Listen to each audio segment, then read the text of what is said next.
CBD ground में रामलीला के दौरान इलेक्ट्रीशियन की हुई मौत। कमेटी ने कहा मृतक के परिजनों के लिए करेंगे सहयोग। पुलिस ने कहा रामलीला कमेटी की है जिम्मेदारी।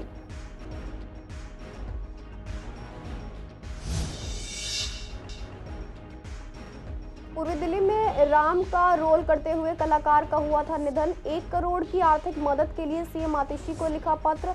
झिलमिल रामलीला समिति के प्रधान ने भी की आर्थिक सहायता की बात। विवेकानंद कॉलेज की छात्रा की अस्पताल से हुई छुट्टी। छात्रा ने दूसरी मंजिल से लगाई थी छलांग, गिरने की वजह नहीं हुई साफ।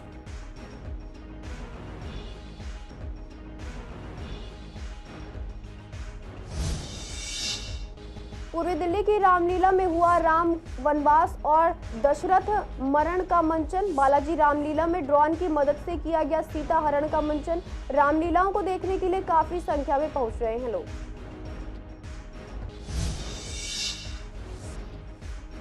झिलमिल काली मंदिर में मां दुर्गा सहित देवी देवताओं की मूर्तियां तैयार। दुर्गा पूजा के लिए पंडालों में तैयारियों को दिया जा रहा है अंतिम रूप। दिलशाद गार्डन के पंडाल में कल माता की मूर्ति की जाएगी स्थापित।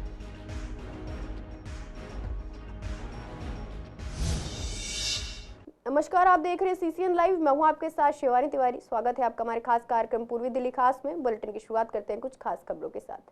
ईस्ट दिल्ली के सीबीडी ग्राउंड में आयोजित श्री हनुमंत धार्मिक रामलीला में एक इलेक्ट्रीशियन की करंट लगने से मौत हो गई। इस पर हमारे संवाददाता विवेक पठानिया ने रामलीला कमेटी के पदाधिकारी से बात की तो उन्होंने बताया कि एलईडी पैनल खराब होने के कारण झूले की तरफ लगी एलईडी ने अचानक काम करना बंद कर दिया था, जिसको देखने एलईडी वेंडर नितिन ने अपने 20 वर्षीय इलेक्ट्रीशियन वीरू को ठीक करने भेजा था, जिस दौरान उसे करंट लग गया। वहीं रामलीला कमेटी के सचिव श्वेत गोयल से बात की तो उन्होंने बताया कि गलत तार पकड़ने के कारण यह हादसा हुआ।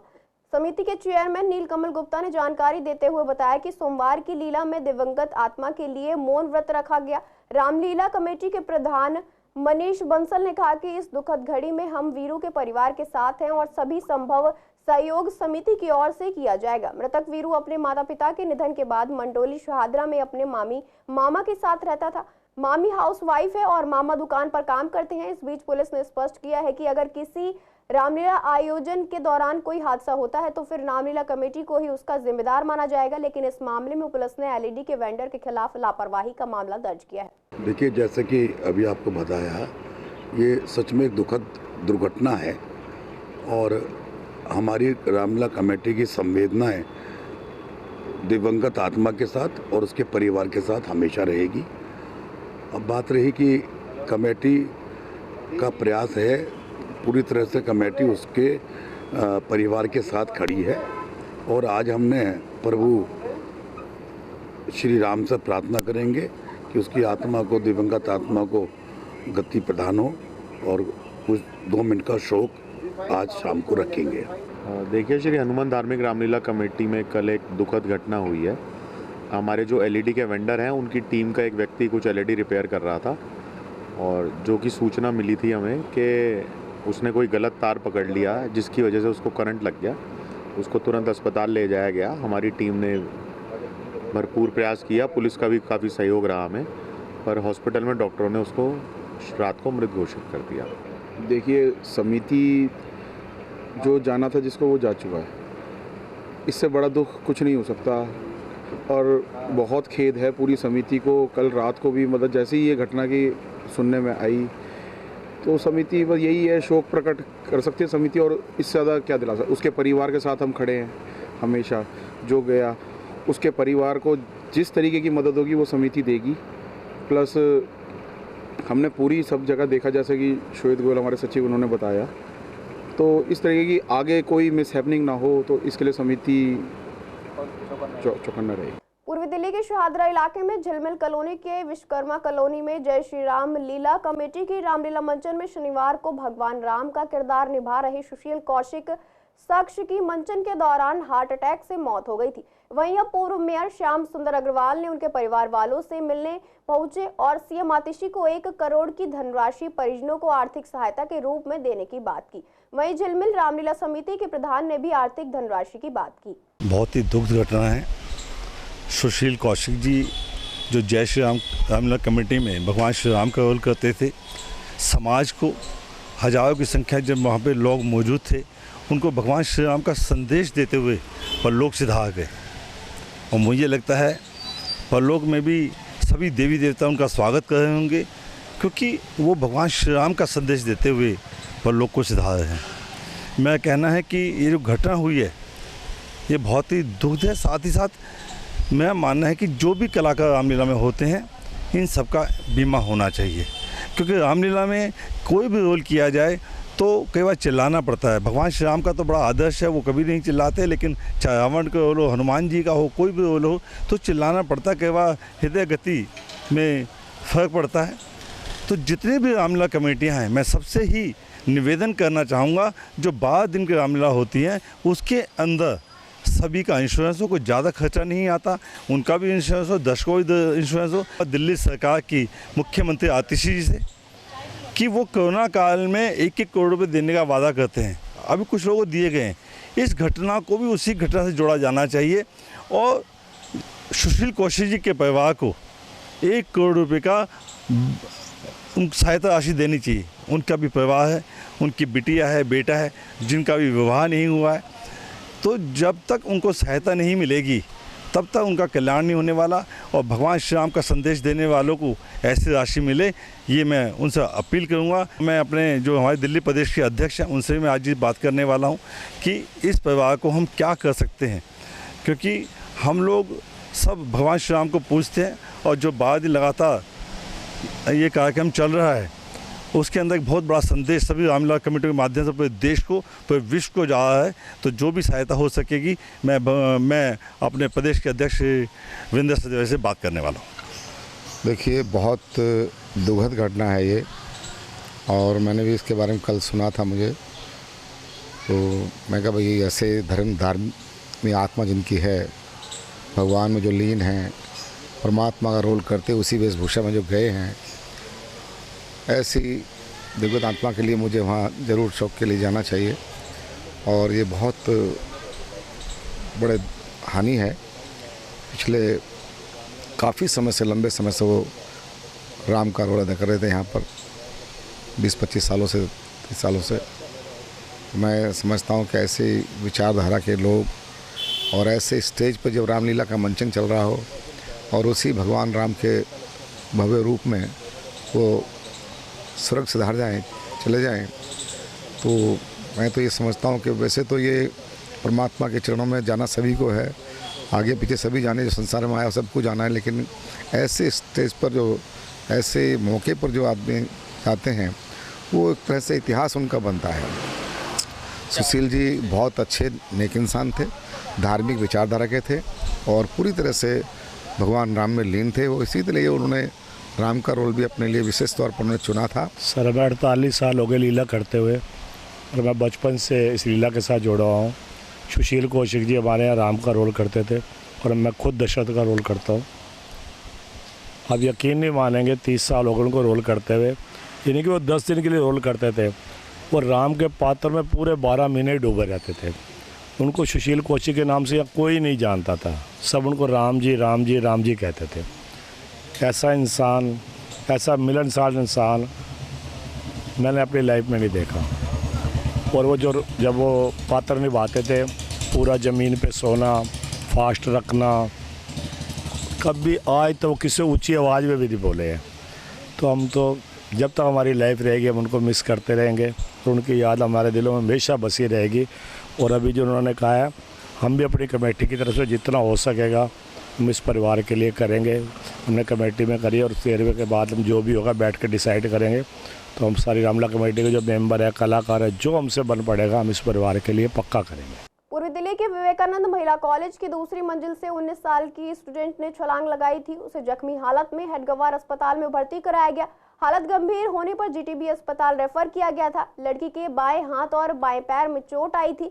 वहीं परिजनों को सूचना दी गई, जो कुछ समय बाद ही अस्पताल पहुंचे। बता दें कि पुलिस मामले की सभी एंगल से जांच कर रही है। जानकारी के मुताबिक लड़की को कल शाम को डिस्चार्ज कर दिया गया था। लड़की का परिवार पीतमपुरा में रहता है। लड़की सोल से पढ़ाई कर रही थी और संडे को उसकी क्लास लगी थी। क्लास के लिए ही लड़की विवेकानंद कॉलेज में आई थी।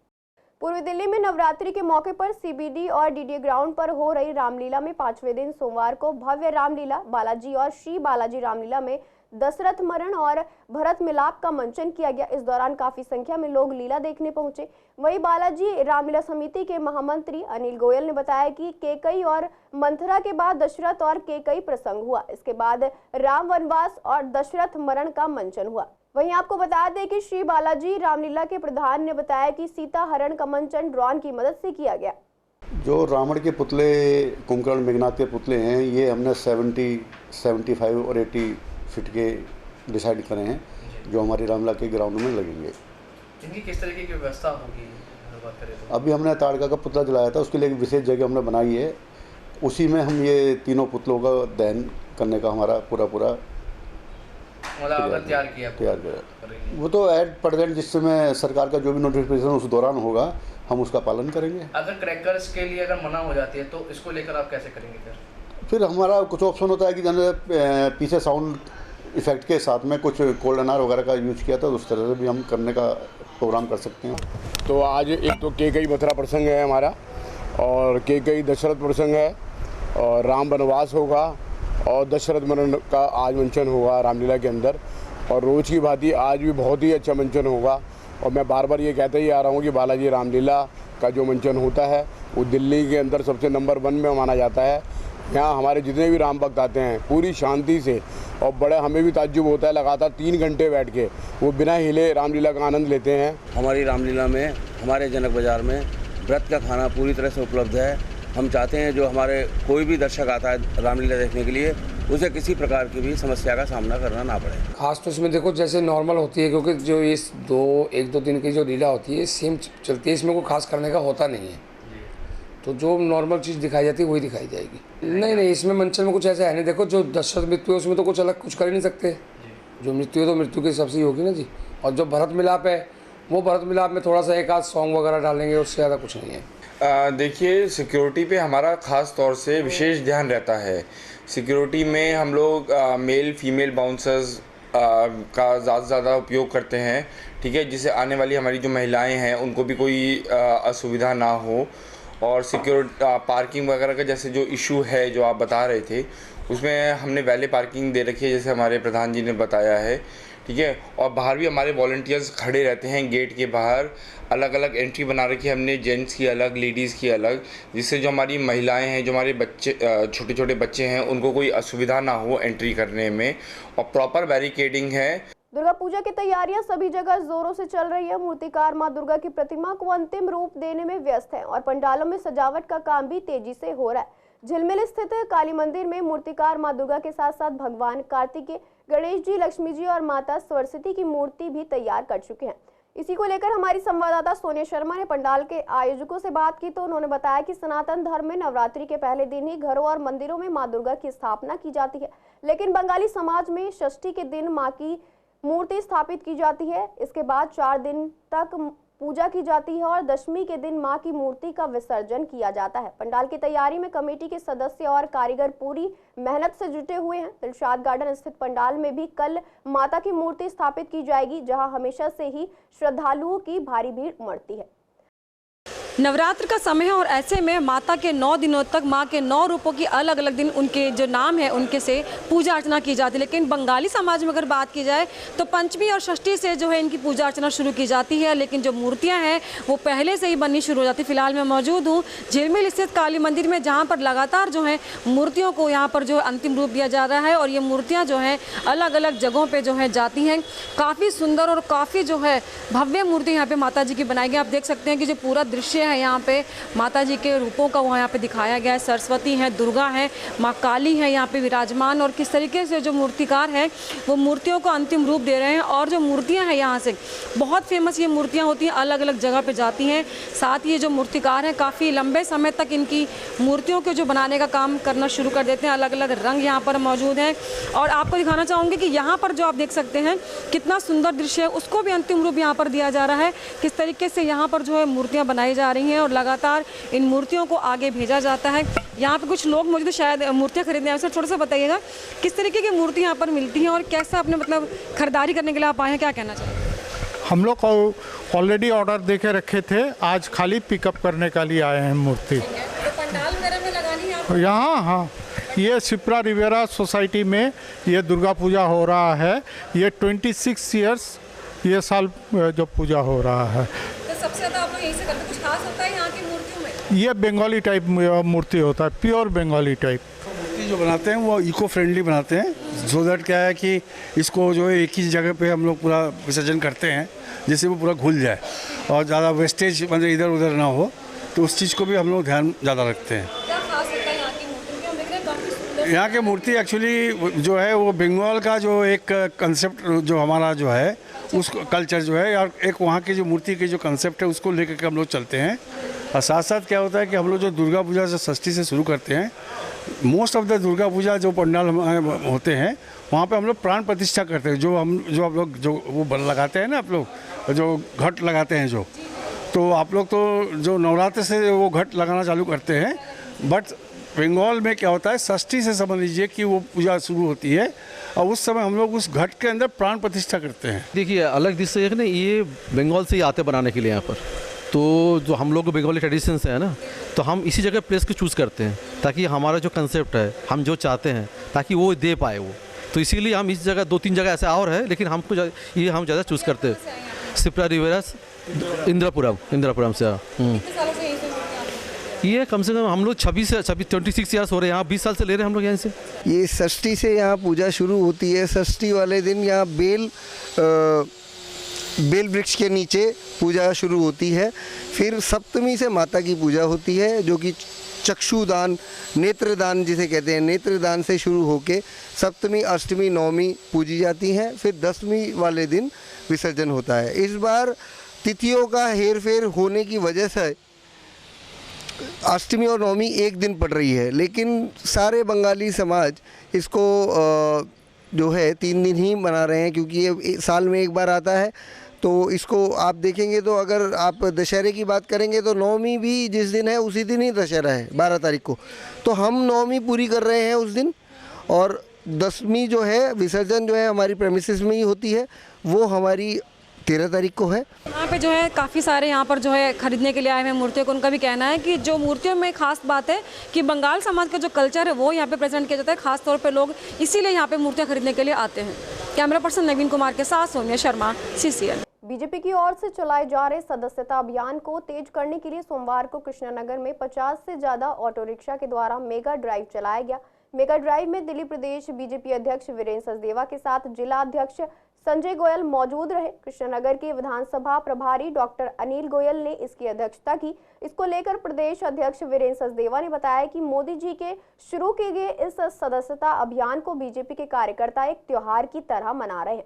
वहीं जिला अध्यक्ष संजय गोयल ने बताया कि पार्टी द्वारा निर्धारित लक्ष्य को पूरा करने पर बल दिया जाएगा। इसी के साथ आयोजक डॉक्टर अनिल गोयल ने कहा कि निर्धारित समय तक लक्ष्य को पूरा कर आगामी विधानसभा चुनाव में पार्टी बड़ी जीत हासिल करेगी। देखिए, आज बड़ी मात्रा में ऑटो रिक्शा भाइयों ने भारतीय जनता पार्टी की सदस्यता ग्रहण की और वो नरेंद्र मोदी का संदेश लेकर पूरी दिल्ली में जा रहे हैं कि इस भ्रष्टाचारी अरविंद केजरीवाल की सरकार को हटाना है, दिल्ली में कमल का फूल खिलाना है। और मैं सभी ऑटो रिक्शा के जो मेरे भाई हैं राजेंद्र सोनी जी और अनिल गोयल जी जो इसके कार्यक्रम के सुन गए, उन सभी भाइयों को धन्यवाद करता हूं और उनका अपने परिवार में स्वागत करता हूं। उनकी समस्या अब हमारी समस्या है और उनकी समस्याओं के लिए लड़ना, उनको निजात दिलाना और हर भ्रष्टाचारी को उसके अंजाम तक पहुँचाना, ये काम हम करेंगे। देखिए, ये ऑटो रैली है महासदस्यता अभियान के तहत, और ये महासदस्यता अभियान है भारतीय जनता पार्टी का, जिसमें करोड़ों लोग ऑलरेडी जुड़ चुके हैं।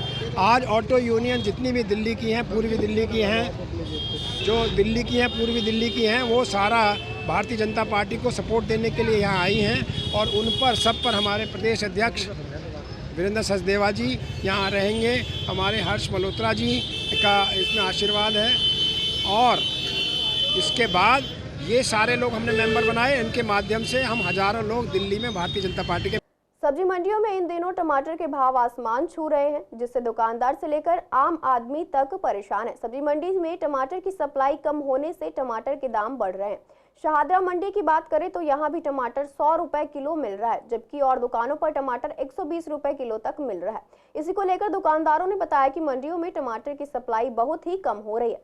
शहादरा मंडी की बात करें तो यहाँ भी टमाटर 100 रुपए किलो मिल रहा है, जबकि और दुकानों पर टमाटर 120 रुपए किलो तक मिल रहा है। इसी को लेकर दुकानदारों ने बताया कि मंडियों में टमाटर की सप्लाई बहुत ही कम हो रही है, जिससे माल मिल नहीं पा रहा है और दाम में भी अभी और ज्यादा बढ़ोतरी हो सकती है। जब तक नई फसल नहीं आएगी तब तक टमाटर के दाम में कमी आने की कोई उम्मीद नहीं है। इसके साथ ग्राहकों का कहना है कि पहले ही दाम काफी ज्यादा थे और लगातार दाम बढ़ते जा रहे हैं, लेकिन सरकार इस बढ़ती महंगाई पर कोई अंकुश नहीं लगा पा रही है। सर क्या करें, गरीब आदमी खा लेगा आपको, आप बताओ? नहीं खा सकता गरीब आदमी, बिल्कुल कीमत में नहीं खा सकता। 40 रुपए तक था, जब तक ठीक था तब भी था ठीक। वैसे तो 40 भी महंगा था, अब तो 60 हुआ, 50 हुआ, अब 120-100 रुपये हो रहा है। बताओ, नहीं खा सकता टमाटर। सब्जियां भी बहुत महंगी हैं, सब्जी बहुत महंगी है। बस टमाटर छोड़ रहे हैं लोग खाना या फिर कम करें? या तो कम करें या तो छोड़ रहे। ये जो है हाई फाई इलाकों में हो रहा है जी, वहाँ तो 150 भी मिल जाएगा आपको। ये क्या नाम है, वसुंधरा जैसे रोहिणी जैसे इलाके में है इतना नहीं, 200-250 तो कभी नहीं गया और अब भी नहीं जाएगा। ये 100 जो चल रहा है हमारे हिसाब से लास्ट चल रहा है। अभी 15-20 दिन बाद नई फसल आएगी, मंदा हो जाएगा। किलो चाहिए, आधा किलो लेंगे, आधा किलो चाहिए 1 पाव लेंगे। पीछे से माल नहीं आ रहा है, बढ़ सकते हैं रेट, घटेंगे नहीं। कुछ भी नहीं, 200 रुपये किलो जा सकता है। एक टमाटर 100 रुपया किलो। हाँ, महंगाई है, हम लोग गरीब आदमी का खाई। हाँ, हम लोग खरीदी था। हाँ, का करी ले, एक पड़वे करता ऐसा ताई करे, गरीब लोग मर जाए ही खाए भी ना। 80 रुपये किलो कम होना चाहिए। हाँ है, यही है, आगे है 120 है। बहुत फर्क पड़ जाता है देखा जाए तो। यहाँ 1 किलो लेने होते, वहाँ आधा किलो लेने पड़ते। हाई रेट 100 रुपये, 120 रुपये कर रहे हैं। क्या कर रहे हैं, रोटी तो चलानी है ना लोगों ने, खाना तो खाना। तो रेट कम कहाँ होंगे अभी कौन करेगा, नेता लोग करेंगे। फिलहाल तो नहीं होते जब तक बाढ़ आ रही है। त्यौहार तो लोग मनाएंगे, महंगाई हो या जो भी, त्यौहार तो लोग मनाएंगे। खाना तो खाना है मैडम। बेईमानों से है ना जो बैठे हुए सीटों के ऊपर, कुर्सियों के ऊपर, आप जिसको मर्जी बिठा लो। दूध का दूल्हा कोई भी नहीं है, कोई सी भी पार्टी है, जिसकी भी जायजा हो रही है, सब बेईमान है।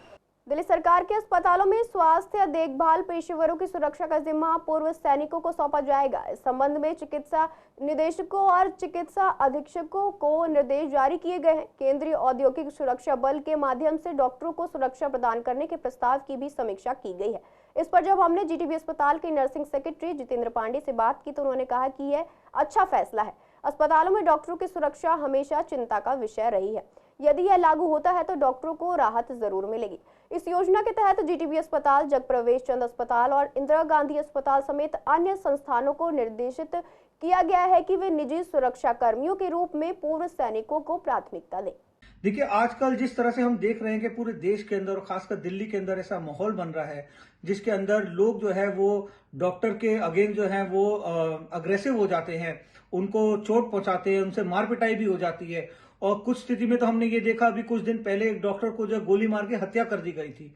तो ऐसे समय में डॉक्टर समाज जो है वो बहुत ज्यादा नाराज है, अपसेट है और मांग करता है एक सेंट्रल कानून लाया जाए जिसके अंदर जो है वो डॉक्टर्स के ऊपर अगर असॉल्ट होता है या मेडिकल प्रेमाइसेस में या कोई भी मेडिकल पर्सनल के साथ कोई असॉल्ट होता है तो that should be under non bailable offence. तो इससे इस तरह का जो है वो एक सख्त कानून जो है वो देश भर में आना चाहिए। इसको छोड़ते हुए जो है एक जिसको बोलते हैं कि खाली जो है वो ऊपरी तरह से दिखावा करने के लिए दिल्ली सरकार ये कह रही है कि अब जो है वो पूर्व सैनिक के हाथ में जो है ये सुरक्षा दी जाएगी। तो जिस हिसाब से हमारे को अस्पतालों के अंदर जो है वो सिक्योरिटी की जरूरत है, 24 आवर सिक्योरिटी की जरूरत है, उस तरह से जो है वो इतने लोग जो है कभी भी अवेलेबल नहीं हो पाते हैं। तो खाली ये सिक्योरिटी बढ़ाने से जो है ये काम मसला हल नहीं होगा। इसके लिए एक ऐसा लॉ लाना पड़ेगा कि अगर जो है किसी भी मेडिकल फैसिलिटी के अंदर जो है कोई भी असॉल्ट होता है तो ऐसे समय में नॉन बेलेबल ऑफेंस होना चाहिए।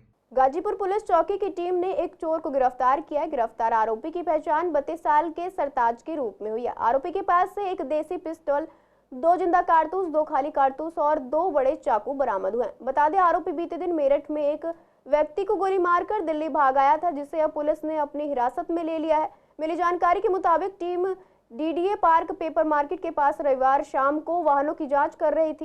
इस दौरान एक व्यक्ति मुर्गा मंडी की तरफ से आ रहा था और पेपर मार्केट होते हुए खोड़ा कॉलोनी की तरफ जा रहा था। पुलिस को देख आरोपी घबरा गया और भागने की कोशिश की। हालांकि पुलिस ने उसका पीछा कर आरोपी को पकड़ लिया।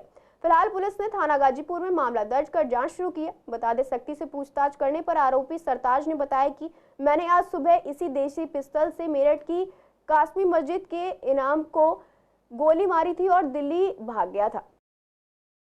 फिलहाल के लिए बुलेटिन में इतना ही। ऐसी तमाम अपडेट्स के लिए बने रहिए CCN लाइव के साथ।